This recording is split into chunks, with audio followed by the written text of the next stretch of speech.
بسم اللہ الرحمن الرحیم۔ بدعات وہابیہ کا بیان۔ بات بات پر یہ لوگ جو اہل سنت و جماعت پر بدعاتی ہونے کا فتویٰ جڑ دیتے ہیں اور بدعت کی من گھڑت تعریف جو کسی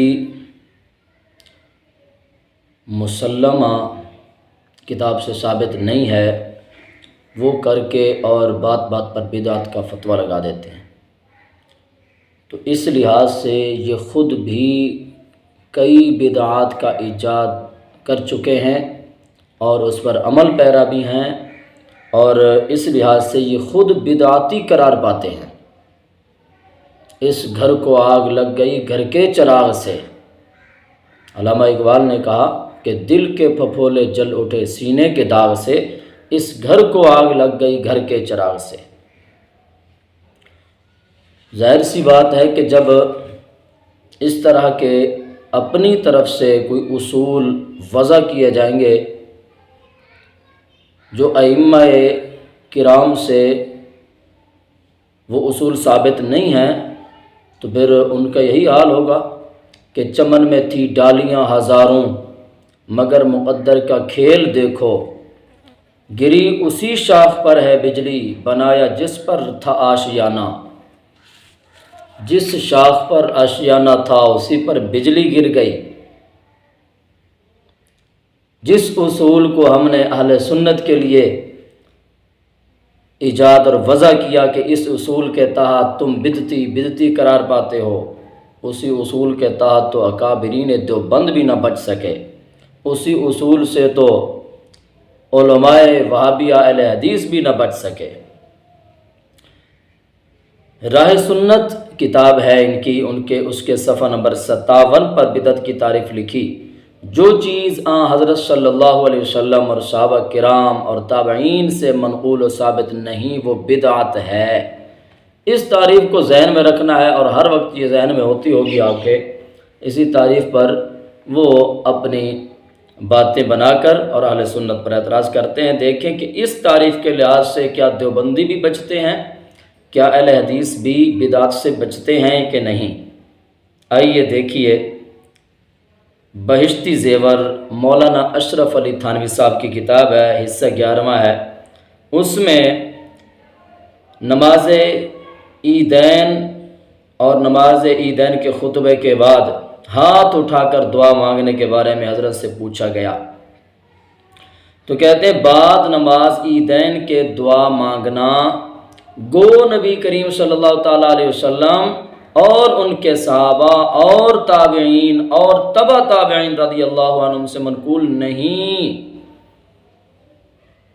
تو مانگتے ہیں تو کیا بنے پھر بدعاتی، جو سرکار سے ثابت نہیں، خود ان کے حکیم الامت صاحب اقرار کر رہے ہیں، اعتراف کر رہے ہیں، اور اگر نہیں تو ثابت کر کے دکھاؤ، ورنہ یہ ماننا پڑے گا کہ یہ بدعت ہے جس میں تم بدعاتی قرار پاتے ہو۔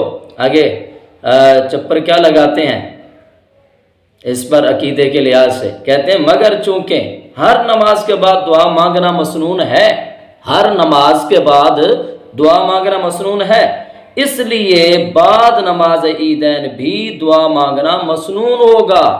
جی ہماری جنازے کے بعد والی دعا ہضم نہیں ہو رہی، جسے ہم سنت کا بھی نہیں کہتے، ہم کہتے ہیں کہ یار وہ مستحب عمل ہے، جائز عمل ہے، مباح کام ہے، مانگو ٹھیک ہے، نہ مانگو تب بھی کوئی بات نہیں ہے، مانگتے ہو تو پھر اللہ سے مانگ رہے ہو، اور دلائل بھی دیتے ہیں، حدیثیں بھی پیش کرتے ہیں، صحابہ کے اس پر جو ہے وہ افعال بھی پیش کرتے ہیں، اقوال بھی پیش کرتے ہیں، عمل پیش کرتے ہیں، لیکن پھر بھی اس کی وجہ سے اہل سنت پر بدعاتی ہونے کا فتویٰ۔ تمہارے اشرف علی تھانوی صاحب اقرار کر رہے ہیں، اعتراف کر رہے ہیں کہ جناب حضور والا سرکار سے ثابت نہیں، صحابہ سے ثابت نہیں، تابعین سے ثابت نہیں، آگے چلے گئے تبع تابعین سے بھی ثابت نہیں ہے۔ جب ان سے ثابت نہیں ہے، مسنون کہاں ہوئی؟ تم مانگتے ہو کہ نہیں مانگتے ہو؟ کون سے دیوبندی ہیں آج بتائیں، اہل حدیث بتا دیں، کیا ان کی مساجد میں عید نماز کے بعد دعا نہیں مانگی جاتی ہے؟ مانگی جاتی ہے۔ تو حضور والا ثابت کرو اپنے اصول کے مطابق کہ جو کام یہ نہ کیا جب وہ بدعت ہوتا ہے تو لہٰذا بدعتی قرار پائے، اور کل بدعت ضلالۃ و کل ضلالۃ فی النار، یہ اپنے اوپر بھی، ہاں اس گھر کو آگ لگ گئی گھر کے چراغ سے۔ اب ہم آپ سے پوچھتے ہیں قرآن کی کون سی آیت سے یہ ثابت ہے؟ جیسے ہم سے پوچھتے ہیں کہ یہ فلاں چیز جو ہے تم کرتے ہو تو یہ قرآن کی کون سی آیت سے ثابت ہے؟ بتاؤ قرآن کی کون سی آیت سے ثابت ہے عید نماز کے بعد دعا مانگنا؟ نہیں دکھا سکتے۔ کون سی صحیح صریح حدیث سے ثابت ہے؟ اور نہیں دکھا سکتے۔ یا خلفائے راشدین سے، یا صحابہ کرام علیہم رضوان سے، کیا تابعین نے دعا مانگی یا تبع تابعین نے دعا مانگی؟ جب نہیں ثابت کر سکتے تو اپنے اصول کے مطابق تم بدعاتی اور گمراہ ٹھہرتے ہو۔ دعا مانگنا مسنون ہے تو عید نماز کے بعد دعا مانگنا بھی مسنون ہے، تو پھر اس اصول کے تحت دعا نماز بعد نماز جنازہ جو ہے، نماز جنازہ کے بعد والی دعا کیوں نہیں ثابت ہو سکتی ہے؟ بہر کیف ہمارا یہ دعویٰ ثابت ہو گیا کہ تم جو چیز اپنے اصول کے مطابق تم وضع کر چکے ہو بدعت کی تعریف، اسی بدعت کے مطابق تم گمراہ بھی ٹھہرتے ہو، تم بدعاتی بھی ٹھہرتے ہو۔ اپنے آپ کو پہلے اپنی اس بدعت سے باہر نکالو اور پھر اہل سنت و جماعت پر جو ہے بدعت کا کوئی فتویٰ عائد کرنا، ورنہ عوام کو پاگل بنانے کی کوشش نہ کرو، عوام کو دھوکے میں نہ ڈالو۔ عید نماز کے بعد تو تم پر کوئی اعتراض نہیں کرتا، نہ تمہارے علماء نہ تمہارے جو ہے عوام الناس، سب جو ہے دعا مانگ رہے ہوتے ہیں۔ جنازے کے بعد دعا مانگنے کے لیے آپ کو تکلیف ہو جاتی ہے۔ اور دوسری بات یہ ختم بخاری کے حوالے سے فتاوی رشیدیہ صفحہ نمبر 166 پر، اسی طرح فتاوی حقانیہ جلد 2 صفحہ 73 پر یہ بات لکھی ہے۔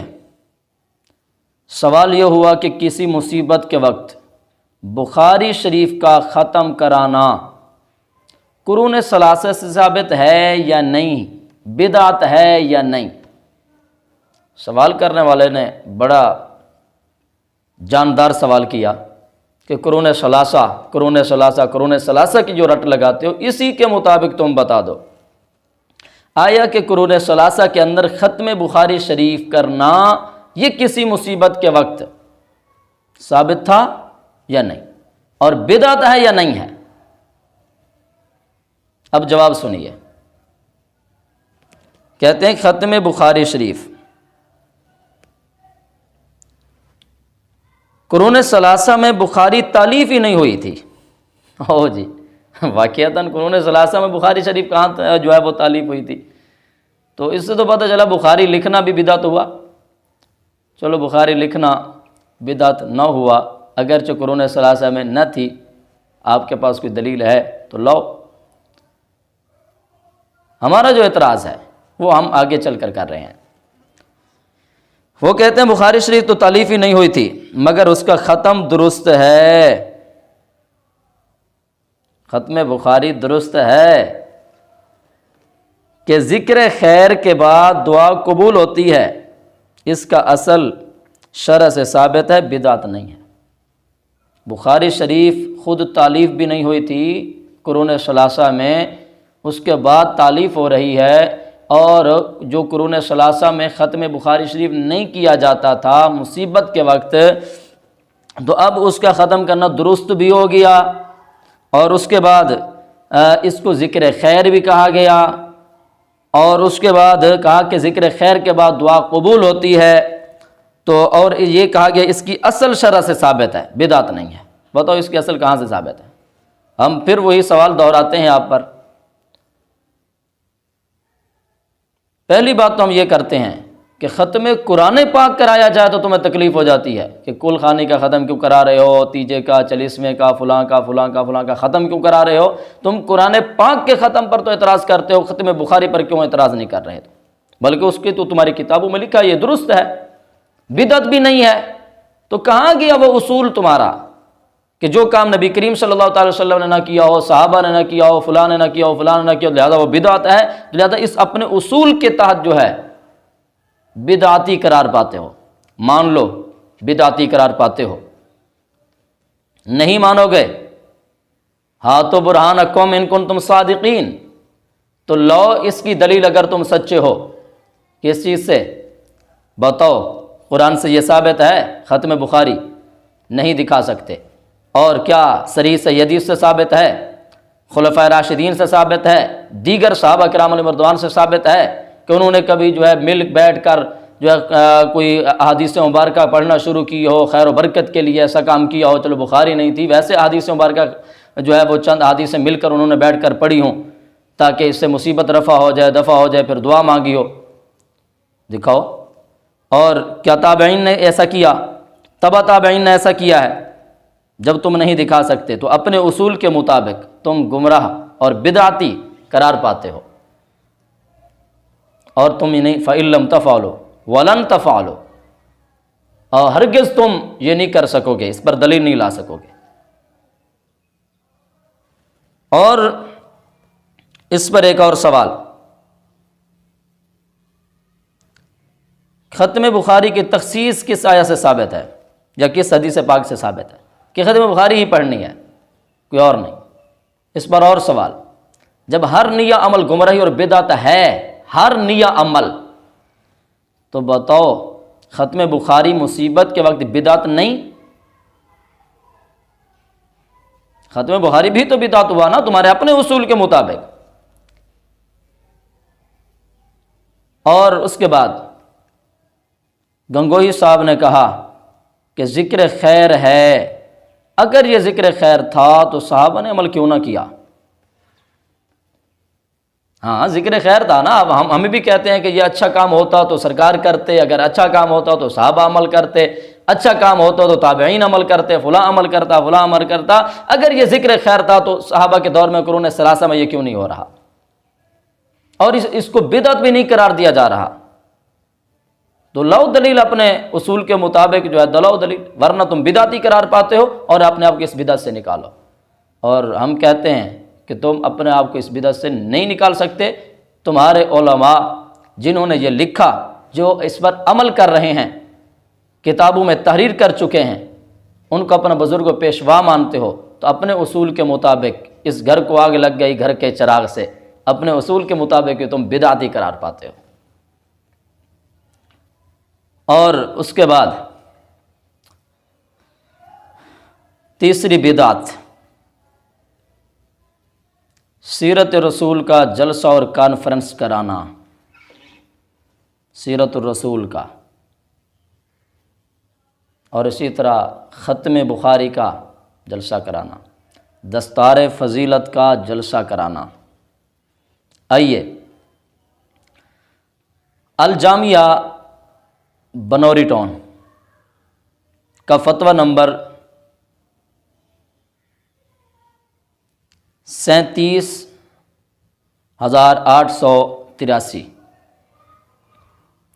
اس میں کیا ہے کہ نبی کریم صلی اللہ تعالیٰ علیہ وسلم کی سیرت کے بیان کے لیے جلسے کا انعقاد اور اس سلسلے میں لوگوں کو دعوت دینا، اگرچہ اس کا اہتمام مسجد کے اندر ہی ہو، بلا شبہ جائز اور باعث ثواب ہے، اور اگر چندہ دینے والوں کی طرف سے اس قسم کے پروگراموں میں صرف کی اجازت ہو تو مسجد انتظامیہ بھی اس کا اہتمام کر سکتی ہے، مگر کھانے کا پروگرام مسجد سے ہٹ کر ہو تو یہ بہتر ہے۔ یہ ان کا فتویٰ میں نے آپ کو پڑھ کر سنایا، جامعہ بنوری ٹاؤن کا، سیرت رسول صلی اللہ تعالیٰ علیہ وسلم کے حوالے سے۔ اب ہمارے چند ایک سوال ہیں۔ یہاں سے کتنی باتیں انہوں نے کی ہیں؟ پہلے ہم ان باتوں کی نشاندہی کرتے ہیں کہ کہا کہ سیرت کے جلسے کے انعقاد کرنا جائز ہے، ٹھیک ہو گیا۔ دوسرے نمبر پر کہا کہ باعث ثواب ہے۔ نمبر 3، دعوت دینا بھی جائز ہے۔ نمبر 4، چندہ جمع کرنا بھی جائز ہے۔ نمبر 5، کھانے اور لنگر کا اہتمام کرنا بھی جائز ہے۔ جی اب ہم آپ سے اس بارے میں پوچھتے ہیں کہ یہ سیرت رسول کا جلسہ کرنا، انعقاد کرنا کیا نبی کریم صلی اللہ تعالی وسلم سے ثابت ہے، خلفاء راشدین سے ثابت ہے، نمبر 3 دیگر صحابہ سے ثابت ہے، نمبر 4 کیا تابعین سے ثابت ہے، نمبر 5 تبع تابعین سے کیا ثابت ہے، اور اس کے بعد نمبر 6 اسے دین سمجھ کر کرتے ہو یا بے دینی سمجھ کر کرتے ہو، اور اس کے بعد کیا صحیح صریح حدیث سے ثابت ہے۔ اور ہم یہ بھی سوال کرنا چاہتے ہیں کہ یہاں اس کو جائز قرار دیا گیا تو اس کا جواز کہاں سے ہے، کس حدیث پاک سے ہے؟ باعث ثواب قرار دیا گیا تو باعث ثواب ہونے کے لحاظ سے ہم پر یہ اعتراض ہوتا ہے کہ اگر یہ ثواب تھا، اگر نیکی کا کام تھا تو سرکار نے کیوں نہیں کیا؟ تو ہمارا پھر وہ اعتراض لوٹے گا کہ بتاؤ جب یہ ثواب کا کام تھا تو قرون ثلاثہ میں کیوں نہیں ہوا؟ جب انہوں نے نہیں کیا تم کیوں کر رہے ہو؟ اگر کر رہے ہو تو پھر اس پر دلیل بھی تمہارے پاس نہیں ہے۔ جب دلیل نہیں ہے تو اپنے اصول کے مطابق قرون ثلاثہ میں جو چیز ثابت نہ ہو اور اس کو کرنے والے بدعتی ہوتے ہیں، اور ہر بدعت گمراہی ہے اور ہر گمراہی جہنم میں لے جانے والی ہے۔ تو بچاؤ اپنے علماء کو، اپنی عوام کو، آج کے بعد سیرت رسول کا جلسہ کرنا بند کر دو ورنہ بدعتی قرار پاؤ گے۔ جی اگر بدعت نہیں ہے تو لو اس پر دلیل قرون ثلاثہ سے۔ اور ہم اگر میلاد مصطفیٰ صلی اللہ تعالیٰ علیہ وسلم کے عنوان سے جلسہ قائم کریں، فرق کیا ہوتا ہے؟ ہمارے اور تمہارے جلسے میں کیا فرق ہوتا ہے بتاؤ؟ فرق صرف اور صرف نام کا ہے۔ معنوی اعتبار سے اگرچہ اور فرق بھی ہے، کسی اور مقام پر ہم بیان کریں گے، لیکن یہاں یہ یاد رکھنا معنوی اعتبار سے فرق ہم نہیں بیان کر رہے، ہم ظاہری اعتبار سے، باطنی اعتبار سے نہیں، ظاہری اعتبار سے فرق بیان کر رہے ہیں۔ صرف نام کا فرق ہوتا ہے۔ ہمارے جلسے کا نام میلاد مصطفیٰ ہوتا ہے، تمہارے جلسے کا نام ختم بخاری، دستار فضیلت، تمہارے جلسے کا نام سیرت الرسول، سیرت النبی کانفرنس ہوتا ہے، جلسہ ہوتا ہے، عظمت مصطفیٰ کا جلسہ ہوتا ہے، عظمت صحابہ کا جلسہ ہوتا ہے۔ بتاؤ یہ کہاں سے ثابت ہیں؟ قرآن پاک سے، حدیث مبارکہ سے۔ صحابہ نے کی ہے، تابعین نے کی، قرون ثلاثہ سے کسی ایک سے ثابت کر کے دکھاؤ۔ تمہارے جلسے میں بھی تلاوت ہوتی ہے، ہمارے جلسے میں بھی تلاوت ہوتی ہے، تمہارے جلسے میں بھی نعت پڑھی جاتی ہے، ہمارے جلسے میں بھی نعت پڑھی جاتی ہے، تمہارے جلسے میں تقریر ہوتی ہے، ہمارے جلسے میں بھی تقریر ہوتی ہے، ہمارے جلسے کے لیے بھی عوام کو مدعو کیا جاتا ہے، تمہارے جلسے کے لیے بھی عوام کو مدعو کیا جاتا ہے، ہمارے جلسے کے اینڈ پر آخر پر بھی لنگر تقسیم کیا جاتا ہے، کھانے کا اہتمام ہوتا ہے، تمہارے جلسے پر بھی وہی چیزیں یہ لکھ رہے ہیں، تو ساری چیزیں وہی جو آپ کی وہی ہماری، جو ہماری وہی آپ کی، تو اس میں وجہ فرق کیا ہے؟ ما جوابکم ہوا جوابنا، جو تمہارا جواب ہوگا وہی ہمارا جواب ہوگا۔ بتاؤ اگر یہ تم اتنے کام کرنے کے باوجود بدعتی قرار نہیں پاتے ہو، باعث ثواب تھا تو صحابہ نے کیوں نہیں کیا تھا؟ سیرت رسول کے لیے کب جو ہے چندہ جمع کیا تھا صحابہ نے؟ قرون ثلاثہ میں سیرت رسول کے لیے چندہ جمع کیا گیا تھا، اور اس کے بعد کھانے اور لنگر کا بھی اہتمام کیا گیا تھا، سیرت رسول کے جلسے پر جلسہ کیا گیا تھا۔ جب یہ ساری چیزیں ثابت نہیں ہیں اور نہیں کر سکتے ہو تو تم اپنے اصول کے مطابق بدعتی قرار پاتے ہو۔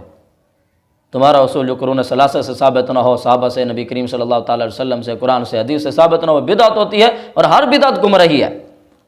تو اس عمل کے اعتبار سے تم گمراہ بھی قرار پاتے ہو اور تم بدعتی بھی قرار پاتے ہو۔ پہلے خود کو، اپنے آپ کو اس بدعت سے نکالو، پھر ہمارے طرف جو بات کرنا، ہاں پھر ہم آپ کو جواب دیں گے۔ اہل سنت و جماعت نے الحمدللہ بدعت کی قسمیں بیان کی ہیں۔ وہ ایک مولوی صاحب میں سن رہا تھا تو وہ کہہ رہا تھا کہ پھر تم اپنے آپ کو سونی بدعت والے کہو، سونی بدعت والے کہو۔ چلو ہم اپنے آپ کو سونی بدعت والے بھی کہلوا لیں گے، کوئی بات نہیں ہے، لیکن اگر تمہارے نزدیک ہر قسم کی بدعت بری بدعت ہے تو تم اپنے آپ کو آج کے بعد اہل سنت کہلوانا چھوڑ دو، خود کو جو ہے بری بدعت والے کہو، گندی بدعت والے، بدعت سیئہ والے کہو۔ اہل سنت کیوں کہلواتے ہو؟ اہل سنت کہلوانے کا حقدار ہو تم بھی تو یہ کام کر رہے ہو نا۔ اگر بدعت حسنہ والا تمہیں لفظ بھی اچھا نہیں لگتا، اگرچہ ثابت ہے، مولا علی قاری رحمۃ اللہ علیہ سے ثابت ہے، اس سے شاہ عبد الحق محدث دہلوی رحمۃ اللہ علیہ سے ثابت ہے، دیگر کبار ائمہ کرام علماء اسلام، جید علماء کرام سے یہ بات ثابت ہے، مسلم علماء سے یہ بات ثابت ہے۔ اگر تمہیں یہ بات تکلیف دے رہی ہے بدعت حسنہ والی تو پھر لاؤ اپنی بدعات پر، تو لہٰذا تمہارے نزدیک قسم یہ کہ بدعت والی کہ جو بھی نیا کام کیا جائے وہ بدعت ہوتا ہے اور وہ گمراہی ہوتی ہے اور وہ جہنم میں لے جانے والا ہوتا ہے، تو خود یا تو پھر تم گمراہ ٹھہرے اقرار کر لو کہ واقعتاً تم بھی بدعتی ہو۔ جب تک اپنے آپ کو ان بدعتوں سے نہیں نکالو گے تب تک دوسروں پر فتوی بازی کرنا چھوڑ دو، پہلے اپنے آپ کو بدعتوں سے صاف کرو۔ اگر یہ بدعت نہیں ہے تو ان کے دلائل لاؤ، اور ہم کہہ دیتے ہیں کہ تم اس طرح کے دلائل نہیں لا سکتے کہ کہیں سے تم ثابت کر کے دکھاؤ۔ اور اس کے بعد یہ فتاوی رشیدیہ صفحہ نمبر 567 پر بدعت نمبر 4 ہم بیان کر رہے ہیں یہاں اس بیان کے لحاظ سے۔ سوال ہوا کہ بچوں کی سالگرہ اور اس کی خوشی میں کھانا کھلانا جائز ہے یا نہیں ہے؟ سالگرہ منانا بچوں کی اور اس کی خوشی میں کھانا کھلانا، جی جواب کیا ہے؟ سالگرہ یادداشت عمر اطفال کے واسطے کچھ حرج نہیں معلوم ہوتا، اور بعد سال کے کھانا بوجہ اللہ تعالی کھلانا بھی درست ہے۔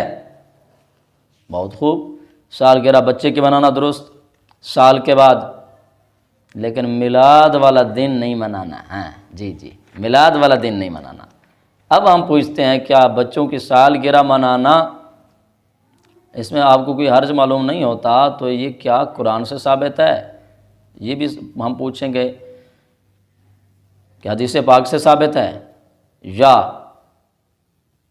صحابہ کرام علیہ مردوان میں سے خلفاء راشدین سے یا دیگر صحابہ کرام علیہ مردوان سے ثابت ہے، تابعین سے ہے، تابعین سے ہے، ہرگز ان میں سے کسی سے ثابت نہیں ہے۔ تو قرون ثلاثہ میں جو کام نہ تھا وہ تم نے کیوں کیا؟ کیوں اس کے جواز کا فتویٰ دے رہے ہو؟ کیوں اپنی کتابوں میں اس کو جو ہے وہ لکھ رہے ہو؟ اور کھانا کھلانا بھی درست ہے اور اس سالگرہ منانے میں بھی کوئی حرج نہیں ہے۔ ہمارے سارے وہ سوال لوٹیں گے کہ اس کے بعد دین کی تخصیص کہ سالگرہ کے بعد آگے پیچھے بھی بنا سکتے ہیں، یہ کیوں ہے؟ اور جب ہر نیا عمل گمراہی ہے، ہر نیا عمل بدعت ہے، ہر نیا کام جہنم میں لے جانے والا کام ہے، تو تمہارے گنگوہی صاحب یہ فتویٰ دے کر، اس کے جواز کا فتویٰ دے کر بدعتی ٹھہرے کہ نہ ٹھہرے؟ لاؤ نا دلیل، اس پر دلیل لاؤ، لے آؤ، قرآن پاک سے لے آؤ، حدیث پاک سے لے آؤ، اپنے جو ہے وہ صحابہ کرام علیہ مردوان قرون ثلاثہ سے لاؤ دلیل۔ اس پر نہیں لا سکتے تو اپنے اصول پر پکے رہو بس، ہاں اس کو چھوڑنا نہیں ہے، اپنے اصول پر پکے رہو۔ اصول کیا تھا؟ ہر نیا کام جو قرون ثلاثہ میں نہیں تھا وہ بدعت ہے، تو جو بھی بدعت کرے گا تو وہ گمراہ ہوگا، وہ جہنمی ہوگا۔ تو لو اپنے گنگوہی صاحب پر فتویٰ کو جو سالگرہ کا جواز کا فتویٰ دے رہے ہیں، اچھا ادھر سالگرہ کے جواز کا فتویٰ ہے، ادھر ان سے جب نبی کریم صلی اللہ تعالی علیہ وسلم کے میلاد کے بارے میں پوچھا جاتا ہے تو مروڑ ہو جاتی ہے۔ جی معلوم ہوا کہ یہ گل وچ ہو رہے بغض رسالت وہ آپ کے اندر سے چھلکتا ہے۔ اگر نہیں تو پھر کیا وجہ ہے؟ بچوں کی سالگرہ، تمہارے اپنے بچوں کی سالگرہ جائز ہو، اور ادھر جس وقت بات ہو نبی کریم صلی اللہ تعالی علیہ وسلم کے میلاد کی اور آپ کی ولادت کی جشن منانے کی، خوشی منانے کی، اور اس پر جو ہے وہ لنگر تقسیم کرنے کی، جلسہ کرنے کی، آپ کے سیرت کے تذکرے، آپ کے معجزات کے تذکرے کرنے کی، آپ کی ولادت کے وقت رونما ہونے والے عظیم دلائل کی اور عظیم معجزات کی جو ہے وہ بات ہو، تو اس وقت تمہیں تکلیف ہو جاتی ہے۔ تو اب ہم کہتے ہیں کہ یہ چیزیں اگر تم ثابت نہیں کر سکتے فَإِن لَمْ تَفْعَلُوا وَلَن تَفْعَلُوا، اگر تم نہ کر سکو، اور ہم کہہ دیتے ہیں کہ تم ایسا نہیں کر سکو گے، اس پر دلیل نہیں لا سکو گے، ہاتھوں برہانکم ان کنتم صادقین، اگر سچے ہو تو لاؤ اس پر دلیل۔ تو جب دلیل تمہارے پاس نہیں ہے، قرون ثلاثہ میں یہ عمل نہیں تھا، تو مان لو کہ تم بدعتی ہو۔ جب تم بدعتی خود ہو تو دوسروں کو بدعتی کیوں کہتے ہو؟ پہلے اپنے آپ کو تو صاف کرو نا، اپنے اندر کو صاف کرو، اپنے گھر کو صاف کرو، پہلے اپنی خیر مناؤ، پھر دوسروں کے، اپنے آپ کو تو ٹھیک کر لو، پھر دوسروں پر فتویٰ بازی جو ہے کرنا۔ انشاءاللہ اس پر ہم لگائیں گے اور بھی بیان، اور آئے گا آپ کے سامنے یہ سارا کچھ انشاءاللہ العزیز۔ اللہ تعالیٰ کی بارگاہ میں یہ دعا ہے کہ اللہ تعالیٰ ہمیں اس طرح کے گمراہ ٹولوں سے بچائے، اور میں عوام اہل سنت کو بھی یہ باور کرانا چاہتا ہوں، تنبیہ کرنا چاہتا ہوں کہ ان کے ورغلانے میں نہ آیا کریں، اہل سنت و جماعت کی کسی مستند عالم دین کے پاس جا کر اس کے بارے میں تحقیق کر لیا کریں کون سا کام بدعت ہے اور کون سا کام بدعت نہیں ہے۔